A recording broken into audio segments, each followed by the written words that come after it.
Next of কিন এনঅ'কে চাৰ্টিফিকেটখন আপুনি নিজৰ মোবাইলৰ পৰা কেনেকৈ বনাব পাৰিব তাৰ বিষয়ে আজি এইটো ভিডিঅ'ত মই আপোনালোকক দেখুৱাম।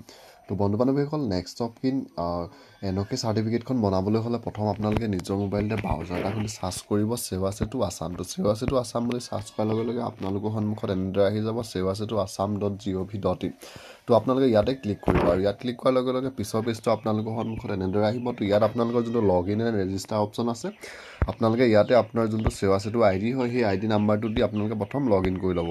তো মই মোৰ যোনটো সেৱাসে টু আইডি হয় মই সেই আইডি নাম্বাৰটো ইয়াত প্ৰথম লগ ইন কৰি লৈছোঁ। আৰু লগ ইন কৰিবলৈ আইডি নাম্বাৰটো দি হোৱাৰ পিছত তলত যোনটো কেপচা কোড আছে সেই কেপচা কোডটো আপোনালোকে ইয়াত দিব লাগিব। তো আইডি নাম্বাৰটো দি হোৱাৰ পিছত আপোনালোকে কেপচাৰটো ইয়াত ছেম টু ছেম যেনেদৰে আছে ঠিক এনেদৰে দিব।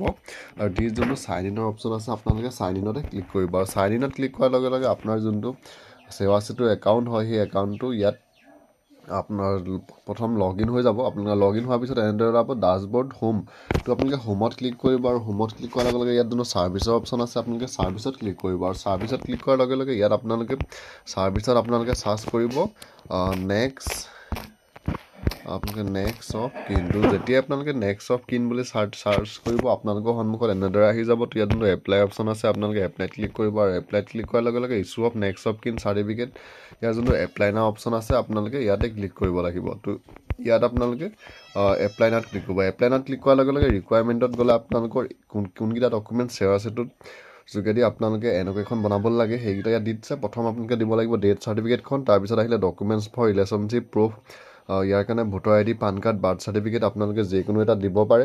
তো এইকেইটা দি হোৱাৰ পিছত আপোনালোকে দিব লাগিব ছেল্ফ ডিক্লাৰেশ্যন এফিডেভিটটা আপোনালোকে দিব লাগিব। তাৰপিছত আহিলে আপোনালোকৰ গাঁওবুঢ়াৰ কাগজ। তো এইকেইটা ডকুমেণ্টছ হ'লে আপোনালোকে এনঅ'কেখন বনাব পাৰিব। ইয়াত যোনটো এপ্লাই নাও অপশ্যন আছে আপোনালোকে এপ্লাই নাওত ক্লিক কৰিব। আৰু এপ্লাই নাওত ক্লিক কৰাৰ লগে লগে পিছৰ পেজটো আপোনালোকৰ সন্মুখত এনেদৰে আহি যাব। তো ইয়াত আপোনালোকে প্ৰথম এপ্লিকেণ্ট নেমত যোনে এপ্লাই কৰি আছে তেওঁৰ নামটো ইয়াত প্ৰথম দিব। মই তেওঁৰ নামটো ইয়াত দি লৈছোঁ। তো এপ্লিকেণ্ট নেমত যোনজন মানুহে এপ্লাই কৰিছে তেওঁৰ নামটো দিব। তাৰপৰা ছেকেণ্ড আহিলে তেখেতৰ জেণ্ডাৰটো দিব। তাৰপৰা তেখেতৰ এটা মোবাইল নাম্বাৰ দিব লাগিব। তো মই ইয়াত মোবাইল নাম্বাৰ এটা দি লৈছোঁ। তো মোবাইল নাম্বাৰটো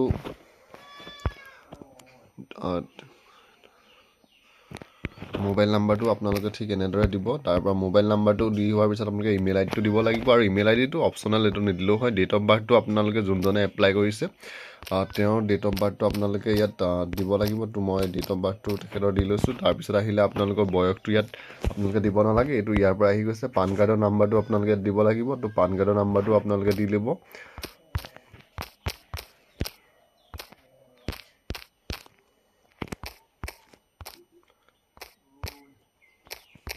তো পান কাৰ্ডৰ নাম্বাৰটো দি হোৱাৰ পিছত ফাদাৰ্ছ নেমত তেখেতৰ যোনে এপ্লাই কৰিছে তেখেতৰ দেউতাকৰ নামটো দিব। তাৰপিছত আহিলে আপোনালোকৰ তেখেতৰ মাদাৰ্ছ নেমত তেখেতৰ মাকৰ নামটো ইয়াত আপোনালোকে দিব লাগিব। আৰু মাকৰ নামটো দি হোৱাৰ পিছত ইয়াৰ তলত আহিলে আপোনালোকৰ নেম অফ স্প'জ। যদি আপোনালোকে বিয়া পাতিছে তেতিয়া তেখেতসকলৰ পত্নী বা স্বামী যিকোনো এজনৰ নামটো ইয়াত আপোনালোকে দিব লাগে। তো আপোনালোকে যদি মেৰিড হয় তেতিয়া দিব। তাৰপিছত আহিলে পাৰ্মানেণ্ট এড্ৰেছ। তো ইয়াত আপোনালোকৰ ষ্টেটখনৰ নামটো চিলেক্ট হৈ থাকিব। ইয়াত আপোনালোকে দিব লাগিব ডিষ্ট্ৰিক্টৰ নেমটো দিব। তাৰপিছত ছাব ডিভিজনটো আপোনাৰ কি পৰে ছাব ডিভিজনটো দিব।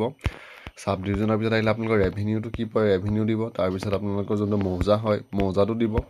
আৰু মৌজাটো দি হোৱাৰ পিছত আপোনালোকে ইয়াত আপোনাৰ যোনখন গাঁও হয় গাঁওখন আপোনালোকে চিলেক্ট কৰিব লাগিব। তো গাঁওখন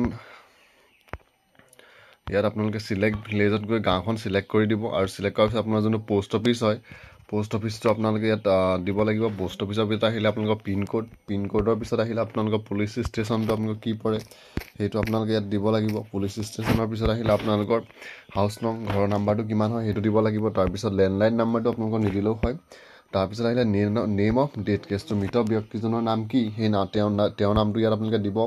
তাৰপিছত আহিলে ডেথ কেছ জেণ্ডাৰ, তো তেখেতৰ জেণ্ডাৰটো কি সেইটো দিব লাগিব। তাৰপৰা ডেট অফ বাৰ্থ যোনজন মানুহৰ মৃত্যু হৈছে তেওঁৰ ডেট অফ বাৰ্থটো কিমান আছিলে সেইটো আপোনালোকে ইয়াত দিব লাগিব। তাৰপৰা ডেট অফ ডেথ মৃত্যু কিমান তাৰিখে হৈছিলে সেই তাৰিখটো আপোনালোকে ইয়াত দিব লাগিব। তাৰপিছত ৰিজন অফ ডেথ মৃত্যুৰ কাৰণটো কি কাৰণে হৈছিলে সেইটো আপোনালোকে ইয়াত দিব লাগিব। তাৰপৰা date of place of death যদি ঘৰত হৈছে তেতিয়া আপোনালোকে ইয়াত হাউচ বুলি দিব। আৰু যদি হস্পিটেলত হৈছে তেতিয়া আপোনালোকে ইয়াত হস্পিটেলৰ নাম জেগাডোখৰীৰ নামটো ইয়াত দিব লাগিব।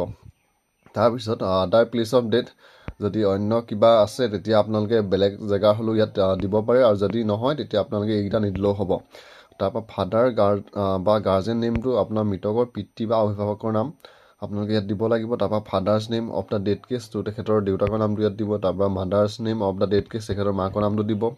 তাৰপৰা relationship of the applicant with ডেড কেছ, তো মৃতকৰ লগত এপ্লাই কৰা মানুহজনৰ সম্পৰ্কটো কি সেইটো আপোনালোকে ইয়াত দিব। যোনটোৱে হয় সেইটো আপোনালোকে ইয়াত চিলেক্ট কৰি পানি দিব। তাৰপিছত আহিলে এড্ৰেছ অফ দ্য ডেড কেছটো, মৃতকৰ এড্ৰেছটো আপোনালোকে দিব। যিহেতু এপ্লিকেণ্টৰ এড্ৰেছটো সেহেঁতি আপোনালোকৰ ছেইম হয়, তেতিয়া আপোনালোকে এইখিনি নিদিলেও হ'ব। তো এইখিনি আপোনালোকে ওপৰৰ পৰা ছেইম টু ছেইম তললৈ এনেদৰে আহি যায়। তাৰপৰা ফেমিলি ডিটেইলছটো ইয়াত ফেমিলি ডিটেইলছত আপোনালোকে নেক্সট অফ কিনৰ ইয়াত আপোনালোকে দিব লাগিব তেখেতৰ ল'ৰা ছোৱালী কেইজন আছিলে, আৰু যদি এজন হয় তেতিয়া তেখেতৰ নাম, ৰিলেশ্যনশ্বিপ, এপ্লিকেণ্টৰ বয়স কিমান হৈছে, তাৰপিছত তেখেতৰ জীৱিত নে মৃত আছে নে নাই সেই সকলোখিনি দি আপোনালোকে প্লাছত ক্লিক কৰিব। যদি কেইবাজনো থাকে আপোনালোকে ইয়াত প্লাছত ক্লিক কৰি এজন এজনকৈ গোটেইকেইজন এড কৰি ল'ব পাৰিব। এড কৰি হোৱাৰ পিছত ইয়াত যোনটো ছেভ হয় নেক্সটৰ অপশ্যন আছে, আপোনালোকে নেক্সটত ক্লিক কৰিব। আৰু নেক্সটত ক্লিক কৰাৰ লগে লগে আপোনাৰ যোনখন এপ্লিকেশ্যন ফৰ্ম হয় সেই এপ্লিকেশ্যন ফৰ্মখন আপোনালোকৰ পূৰোৱা সম্পূৰ্ণ হৈ যাব। তাৰপিছত প্ৰথম যোনকেইটা ডকুমেণ্টছ মই আপোনালোকক দেখুৱাইছিলোঁ সেই ডকুমেণ্টছকেইটা আপোনালোকে ইয়াত আপলোড কৰিব লাগিব। আৰু সেই ডকুমেণ্টছকেইটা আপলোড কৰাৰ পিছতে আপোনাৰ যোনখন নেক্সট অফ কিনৰ অনলাইন এপ্লিকেশ্যন ফৰ্ম হয় সেই এপ্লিকেশ্যন ফৰ্মখন ইয়াত ছাবমিট হৈ যাব। আৰু তাৰপিছত আপোনালোকে 10ৰ পৰা 15 দিনৰ সময়ত আপোনাৰ যোনখন নেক্সট অফ কিন এনঅ'কে চাৰ্টিফিকেট হয় সেই চাৰ্টিফিকেটখন যদি আপোনালোকৰ একো ভুল নহয় তেতিয়া আপোনালোকে এই সেৱা সেতু ৱেবছাইটটোৰ যোগেদি আপোনালোকে ডাউনলোড কৰি ল'ব পাৰিব। তো বন্ধু বান্ধৱীসকল, আপোনালোকেও এনেদৰে মোবাইলৰ পৰাই নেক্সট অফ কিন এনঅ'কে চাৰ্টিফিকেটখনৰ কাৰণে আবেদন কৰিব পাৰিব।